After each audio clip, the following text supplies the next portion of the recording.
Welcome to my YouTube channel. Sekarang gue pengen review nih untuk Mazda CX-5 2016.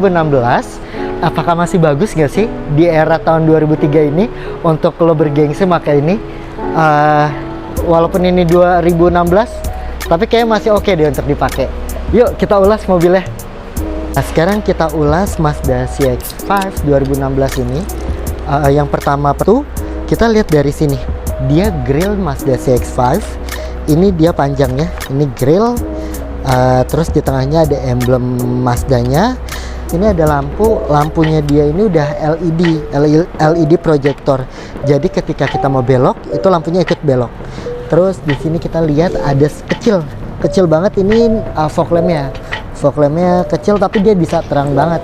Nah, untuk mobil CX-5 2016 dia udah punya titik aman. Ada 1, ada 2, ada 3, sama ini ada 4.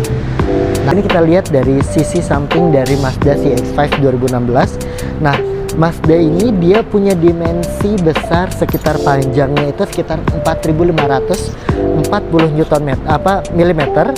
Terus dia punya ketinggian di 1.710 mm dan dia mempunyai lebar 1.840 mm.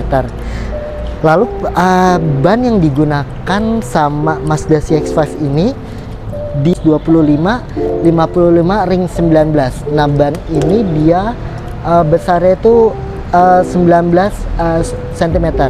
Terus gue di sini pakai ban itu ban Toyo, dan untuk kapasitas mesin dari Mazda CX-5 ini dia mempunyai kapasitas mesin sebesar 2.500 cc, 4 silinder dengan 6 percepatan.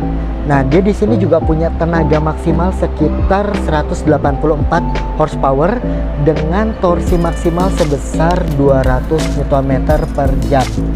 Terus di sini dia juga punya keiritan bahan bensin. Untuk di dalam kota dia sekitar 1:10 sampai 1:11. Terus untuk di luar kota atau di dalam tol itu dia sekitar 1:12 sampai 1:16 yang pernah saya coba.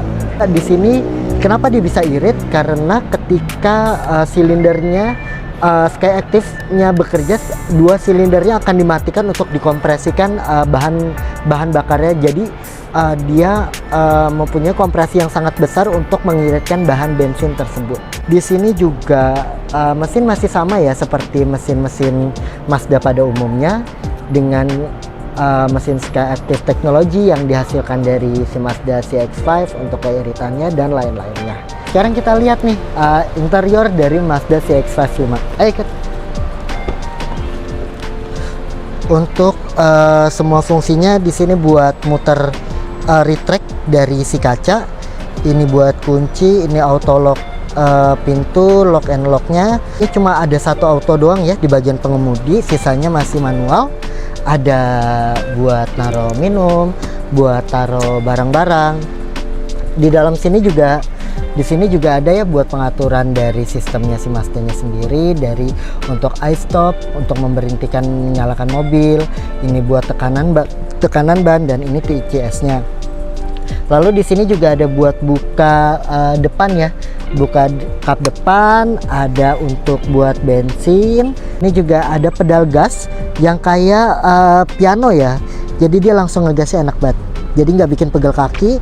Ini buat rem, ini footage-nya juga buat enak banget kayak pedal piano. Di sini ada instrumen MID-nya bagus banget sih, walaupun dia analog tapi dia perpaduan warnanya tuh putih sama hitam jadi kelihatan cantik. Sebelah kanannya itu ada buat kilometer per liternya si bensin, sama jarak tempuhnya, trip A, trip B, itu semua. Di sini juga dia punya audio switch steeringnya sangat bagus banget. Yang sini buat musik, ini buat voice command, ini buat buat angkat matiin telepon. Untuk cruise controlnya juga udah lengkap. Di sini bisa untuk kalian kalau misalkan perjalanan jauh bikin kaki kalian tuh nggak bikin capek, karena biar mesin sendiri atau komputer mobil sendiri yang gerakin. Di sini juga semuanya auto ya, dari lampu auto. Di sini ada buat wiper juga auto. Ini bisa intermittent or di offin boleh. Terusnya ini juga sama, ini auto juga, semuanya auto. Nah dari situ juga di sini ada pengaturan layarnya. Pengaturan layarnya di sini juga bagus, dia layarnya besar juga ya, sekitar 6 atau 7 cm. Ada di sini banyak, ada buat aplikasi dari semua Mazdanya, lengkap, bahan bakar, perawatan lain-lain. Ada buat hiburan dari musik dan segala macamnya juga. Terus ini ada buat kontak ya, kontak semua, riwayat telepon. Ada navigasinya juga di sini, langsung ada navigasinya juga dari Mazdanya MZD Connect. Lalu di sini juga ada pengaturan untuk semuanya dari lock, auto lock, keamanan, suara dan lain-lain. Ini juga sama, ada box yang lumayan besar, lumayan banyak ya. Di sini juga sama. Terus di sini dia juga udah dual climate control, jadi AC bisa terserah nih sendiri-sendiri. Dan itu maksimal AC sampai 32 derajat untuk panasnya, untuk dinginnya sekitar 18 derajat. Nah ini juga sama, dual zone. Di sini dia ada persneling yang lumayan bagus ya. Ini dan ini enak banget, dan itu enteng banget. Jadi perpindahannya tuh slow gitu. Tuh, kayak effortless gitu loh gunainnya. Jadi kayak langsung nyaman gitu. Ini ada MZD Connect-nya nih yang kalau Mazda sebut. Ini buat besarin musik, terus ini buat knocknya. Nah, knocknya langsung nyambung ke sana. Jadi kita putar.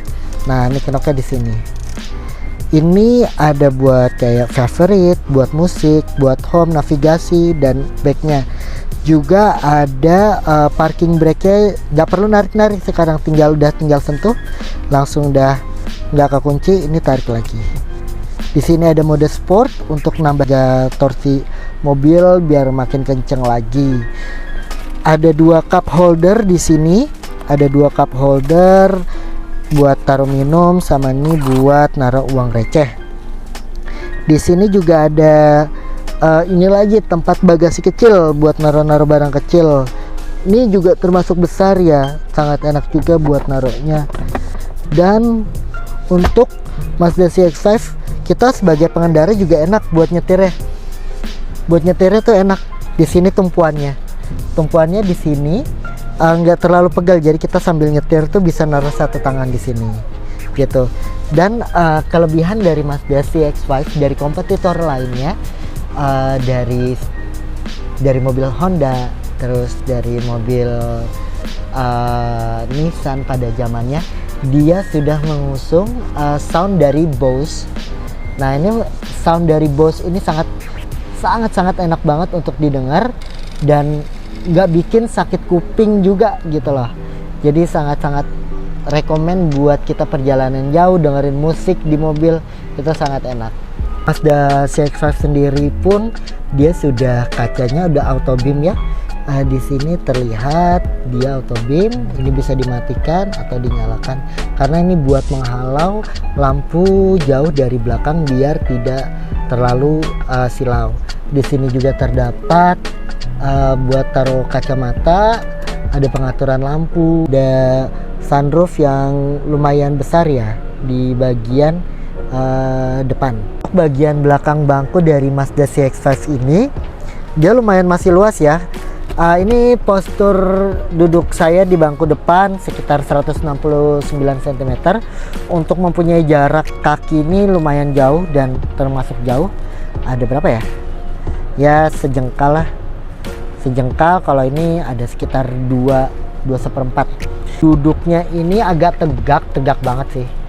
Karena dia nggak ada adjustment, cuma satu doang di sini, udah cuma satu aja. Untuk duduknya posturnya ya tegak. Di sini deh sayangnya untuk Mazda CX-5 tuh dia nggak punya AC di belakang, nggak kayak kompetitor lainnya. Dia punya AC tapi ini nggak ada. Jadi ya ngandelin dinginnya cuma dari AC depan aja. Dia ini punya armrest yang kokoh banget sih. Jadi bisa dilihat sendiri. Sandarannya enak. Ya nggak bikin pegel-pegel banget lah kalau misalkan di jalan. Jadi kalau misalkan mau gaya begini itu enjoy banget sih. Dia juga punya titik 3 kepala di sini. Walaupun yang tengah ini nggak rekomen ya buat orang ketiga, karena tegak banget. Di sini tegak banget. Dan dia sini gundukannya gede banget. Ini gundukannya gede banget. Nah ini tegak banget. Jadi kalau untuk perjalanan pendek ya oke lah, tapi untuk kayak perjalanan jauh keluar kota segala macam, untuk bangku tengah dia nggak cocok. Ya selebihnya oke. Untuk ruang kepala juga jauh, kecuali ini sih yang anuan sunroofnya ini, jadi agak sedikit deket doang, tapi karena kebantu sunroof jadi enak, orang di tengah tuh bisa ngeliatin jalan, bisa ngeliatin pemandangan. Nah sekarang kita lihat ke bagasi belakang Mazda CX-5. Nah di sini bagasi Mazda CX-5 dia lumayan besar, sekitar 478 liter, bisa masuk 3 koper bagasi dan 1 koper kabin. Di sini juga ada spare tire ya, ada spare tire bannya juga. Di sini ada toolkit, ada bagasi juga di pinggir. Nah kalau misalkan untuk kalian bawa barang-barang panjang, ini bisa diratakan. Jadi dia konfigurasi bangkunya itu 40 40 20. Jadi ini yang 20. Nah kanan ini 40 dan ini juga 40. Jadi untuk total keseluruhan dari bangkunya ini ada sekitar 700 literan untuk bangku bagasi belakang ini. Untuk Mazda CX-5 2016 ini dengan kapasitas bensin atau kapasitas cc-nya 2500 cc dengan kapasitas bensin di 65 liter, dia ini mengkonsumsi BBM sekitar, kalau misalkan di dalam tol dia bisa, nih yang gue pernah dapat di 1:13 sampai 1:16 per liter ya, dan itu lumayan irit. Tapi kalau misalkan dia di jalan biasa yang macet, mungkin seboros-borosnya dia bisa 1:8 sampai maksimalnya itu di 1:9 1:10. Untuk tenaga yang dihasilkan ini lumayan responsif, bukan lumayan, malah sangat-sangat responsif, karena dari kita awal sampai kita mulai start itu mobil jalannya itu nggak ngeden, tapi langsung ada tenaganya, langsung jalan. Untuk handling dari setirnya, menurut gue untuk Mazda CX-5 sendiri ini handlingnya itu sangat enak. Kenapa gue bilang enak? Karena nggak kayak rivalnya Toyota yang menurut gue untuk di kelasnya dia itu agak stiff ya, agak sedikit kaku atau berat. Tapi kalau misalkan kayak di Honda CR-V itu agak sedikit enteng, malah keentengan buat gue, karena untuk mobil bongsor tapi handlingnya enteng tuh agak sedikit ini ya, takut agak oversteering aja sih, seperti itu kayak gitu. Nah ini gue lagi ada di jalan yang lumayan halus dan suara mesinnya itu sangat-sangat keredam. Suara bannya juga yang nggak terlalu berisik. Nah ini juga dibilang mobil yang agak irit karena dia udah mengusung mesin yang bagus, yaitu dari Mazda sendiri. Dia mengusung mesin Skyactiv G atau gasoline. Nah di sini dia itu bisa menekan konsumsi BBM. Contoh tuh dia bisa menekan yang harusnya bisa 1:sekian bisa jadi 1:10.